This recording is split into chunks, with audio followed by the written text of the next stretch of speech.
নমস্কার।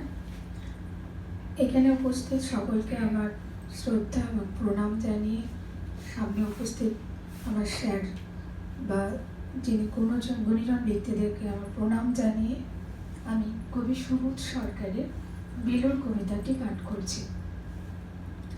আমি একটা কোণায় দাঁড়িয়ে দেখছিলাম দুটি ছেলে গেরুয়া বসন পরে মন্দিরে সিঁড়ি মুছছিল। এত মন দিয়ে আমি কাউকে সিঁড়ি মুছতে দেখিনি, এত ভালোবাসা দিয়ে আমি কাউকে ধুলো তুলতে দেখিনি। সিঁড়ি নয়, যেন জননীর ত্বক থেকে ধুলো তুলছিল। এভাবেও কেউ সিঁড়ি থেকে ধুলো তুলতে পারে এ আমি কোথাও দেখিনি।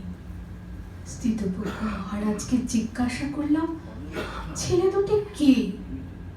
মহারাজ মৃদু হেসে বললেন, একজন নিউক্লিয়ার ফিজিসিস্ট, আরেকজন IBM এর 6 লাখ টাকার চাকরি ছেড়ে এখানে এসেছে, সিঁড়ি ধুতে এসেছে।